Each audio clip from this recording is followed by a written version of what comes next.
नमस्कार मंडळी, श्री स्वामी समर्थ. मी संध्या. माझ्या चॅनलमध्ये तुम्हा सर्वांचं खूप खूप मनापासून स्वागत करते. बघा मंडळी, 16 ऑक्टोबर 2024ला आहे कोजागिरी पौर्णिमा. आणि बघा, ही कोजागिरी पौर्णिमा ही खूप महत्त्वाची मानली जाते. अश्विन महिन्याच्या शुक्ल पक्षातील पौर्णिमेला शरद पौर्णिमा म्हणजेच कोजागिरी पौर्णिमा आपण साजरी करत असतो. तर बघा, या पौर्णिमेला आपल्या घरामध्ये अखंड लक्ष्मी नांदावी, असलेली लक्ष्मी स्थिर राहावी, यासाठी आपल्याला काही सेवा, काही उपाय करायचे आहेत. तर तीच सेवा, त्याचबरोबर आपल्याला या दिवशी आपल्याला भगवान चंद्र, इंद्र, कुबेर, माता लक्ष्मी यांची आपल्याला सेवा, पूजा करायची आहे. तर ती पूजा कशी करायची, सेवा कुठल्या करायच्या आहेत, मंत्र कुठले म्हणायचे आहेत, ही संपूर्ण माहिती आज आपण या व्हिडिओमध्ये पाहणार आहोत. त्यामुळे व्हिडिओ अगदी शेवटपर्यंत पहा. आणि जर तुम्ही माझ्या चॅनलवरती नवीन असाल तर चॅनलला सबस्क्राईब करा.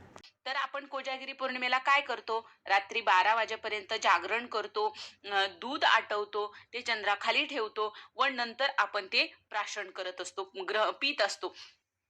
तर बघा, आता कोजागिरी पौर्णिमेला कोजागिरीच का म्हटलं जातं माहितीये का तुम्हाला?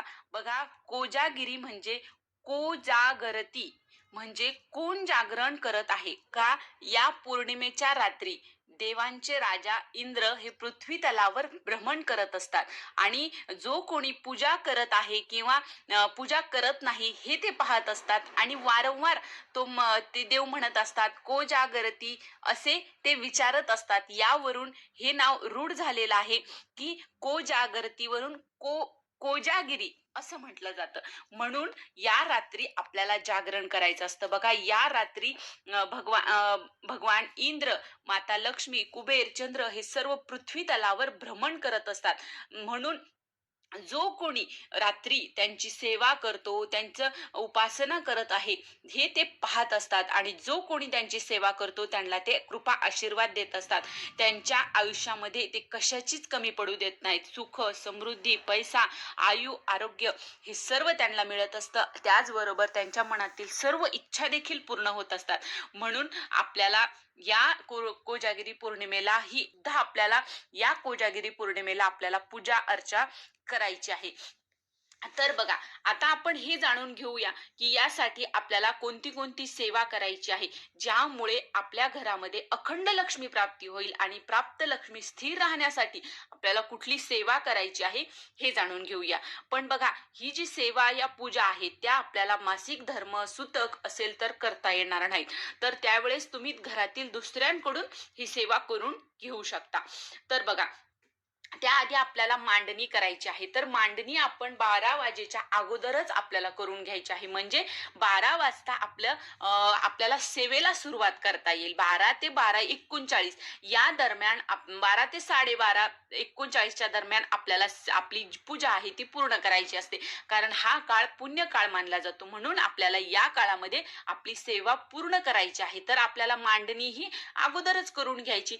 आता मांडणी कशी करायची? बघा, हा जो 12 ते 12:39 या दरम्यान पृथ्वी तलावर भगवान इंद्र, माता लक्ष्मी, कुबेर, चंद्र हे भ्रमण करत असतात. म्हणून या काळामध्ये आपल्याला आपली जी सेवा आहे ती पूर्ण करून घ्यायची आहे, ती पूजा पूर्ण करून घ्यायची आहे. तर बघा, आता आपल्याला पूजा मांडणी कशी करायची? तर आपल्याला एक चौरंग घ्यायचा आहे. चौरंगावर आपल्याला पांढरा वस्त्र अंथरवायचं आहे. त्याच्यानंतर आपल्याला दीप प्रज्वलित करून घ्यायचा आहे. दीप प्रज्वलित केल्याच्या नंतर आपल्याला त्याच्यावर एक तांदळाची गोल रास टाकायची आहे. त्यावर हळद कुंकू टाका आणि त्याच्यावर आपल्याला एक तांब्या ठेवायचा आहे. आता पितळेचा, तांब्याचा, कुठलाही तांब्या घेऊ शकता. त्यामध्ये त्याच्यावर आपल्याला 5 रेषा ओढायच्या आहेत हळदी कुंकवाच्या. आणि त्या तांदळावर तांदळाचा जो गोल केलेला आहे त्याच्यावर आपल्याला तांब्या ठेवून द्यायचा आहे. त्यामध्ये पाणी टाका आणि त्यावर आंब्याचा डहाळा ठेवायचा आहे. आंब्याचा डहाळा ठेवा, पाणी टाका, त्यामध्ये हळद कुंकू टाका, त्या तांब्यामध्ये डहाळा ठेवला. आता याच्यानंतर हे झालं इंद्र देवतेचं प्रतीक म्हणून आपल्याला हा कलश ठेवायचा असतो. त्याच्यावर आपल्याला नारळ ठेवायचं नाही, फक्त आपल्याला आंब्याचा डहाळा ठेवायचा आहे. तर हे इंद्र देवतेचं प्रतीक झालं, इंद्रदेवाचं. त्यानंतर आपल्याला 2 विड्याच्या पानावर 2 सुपाऱ्या ठेवायच्या आहेत. एक म्हणजे लक्ष्मीचं प्रतीक म्हणून आणि दुसरी सुपारी आपल्याला कुबेर देवाचं प्रतीक म्हणून आपल्याला ही दुसरी सुपारी ठेवायची आहे. जर तुमच्याकडे श्रीयंत्र, कुबेर यंत्र असेल तर ते सुद्धा तुम्ही त्याच्या समोर ठेवू शकता. नसेल तर फक्त सुपारी ठेवली तरीही चालेल. आता चंद्राचं प्रतीक म्हणून आपल्याला तांदळाने किंवा चंदनाने आपल्याला उजव्या बाजूला एक भरीव गोल काढायचा आहे. आता तुम्ही तिथे तांदळाचाही काढू शकता किंवा चंदनाचाही काढू शकता. तर एवढी मांडणी, एवढीच अतिशय छोटीशी मांडणी आहे. तर एवढी मांडणी आपल्याला अगोदर म्हणजे 12 वाजेच्या अगोदर आपल्याला ही मांडणी करून घ्यायची आहे आणि जेव्हा 12 वाजतील त्याच्यानंतर आपल्याला सेवा करायची आहे. आता त्यामध्ये सर्वात अगोदर हे जे देव आपण देव स्वरूप मांडलेले आहेत त्यांची आपल्याला पंचोपचारे पूजा करायची आहे. हळद, कुंकू, अक्षदा, चंदन, धूप, दीप दाखवायचा आहे आणि दूध साखरेचा आपल्याला नैवेद्य दाखवायचा. ज्यावेळेस आपण नैवेद्य दाखवू तेव्हा आपल्याला एक मंत्र म्हणायचा आहे, जो तुम्हाला वरती स्क्रीनवर दिसतच असेल. हा नैवेद्य दाखवल्याच्या नंतर हा मंत्र घरातील सर्वांनी म्हणायचा आहे. तो मंत्र आहे, ऋण रोगादी दारिद्र्यम अपमृत्यू भय शोक मनस्तापम नाशयंतु मम सर्वदा. तर हा मंत्र आपल्या घरातील सर्वांनी म्हणायचा आहे. आता त्याच्यानंतर नैवेद्य दाखवला. आता नैवेद्य दाखवल्याच्या नंतर आपल्याला काही सेवा करायच्या आहेत. या सेवेमुळे आपल्या घरामध्ये, जर या सेवा आपण कोजागिरी पौर्णिमेला केला तर आपल्या घरामध्ये अखंड लक्ष्मी प्राप्ती राहते आणि प्राप्त लक्ष्मी आपल्या घरामध्ये स्थिर राहते. आता कुठल्या आहेत त्या सेवा? तर बघा, आपल्याला या सेवा 12:39 दरम्यानच या सेवा पूर्ण करून घ्यायच्या आहेत. तर बघा, आपल्याला 11 माळी श्री स्वामी समर्थ या मंत्राचा जप करायचा आहे. 11 माळी. एक माळ आपल्याला लक्ष्मी गायत्री मंत्र करायची आहे.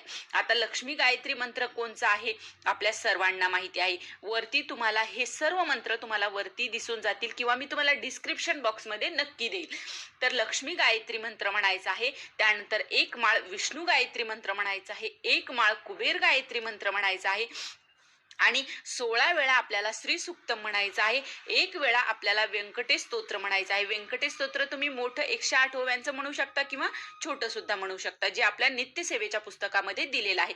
आणि गीतेचा 15वा अध्याय आपल्याला म्हणायचा आहे. तर एवढी सेवा आपल्याला या दिवशी जर तुम्ही केली तर तुमच्या घरामध्ये अखंड लक्ष्मी प्राप्ती होईल आणि तुम्हाला कुठल्याही प्रकारची तुम्हाला कमतरता, घरामध्ये कधीच पैशाची कमतरता भासणार नाही. अतिशय प्रभावशाली ही सेवा आहे, सर्वांनी करायची आहे. तर बघा, या ज्या सर्व सेवा आहेत, या ज्या माळी आहेत, समजा विष्णू गायत्री, लक्ष्मी गायत्री, हे मंत्र आपल्या नित्यसेवेमध्ये दिसणं आहेत. तुम्हाला ते नित्यसेवेमध्ये सर्व मिळून जातील, नाहीतर मी डिस्क्रिप्शन बॉक्समध्ये नक्की तुम्हाला देईन, तुम्ही तिथे बघा. हे झाल्याच्या नंतर आपल्याला आरती करायची आहे. आता गणपतीची आरती करायची, महालक्ष्मीची आरती करायची आणि आपल्या महाराजांची, स्वामी महाराजांची आपल्याला आरती करायची आहे. आता बघा, आता आपण नैवेद्य दाखवला. नैवेद्य दाखवल्यानंतर ग्रह दिवशी आता ही पूजा उचलायची कधी? तर दुसऱ्या दिवशी. आणि या सुपाऱ्या आहेत, या सुपाऱ्या आपल्याला जपून ठेवायच्या आहेत. ज्या वेळेस आपण महालक्ष्मी पूजन करू दिवाळीचं, त्यावेळेस आपल्याला याच सुपाऱ्यांचा वापर करायचा आहे आणि त्याच्यानंतर पुढच्या वर्षी सुद्धा याच सुपाऱ्या तुम्ही जपून ठेवू शकता. फक्त त्या सुपारीवर आपल्याला पेनने, मार्करने नाव लिहून ठेवायचं आहे की ही लक्ष्मीची सुपारी आहे, ही कुबेर देवतेची सुपारी आहे.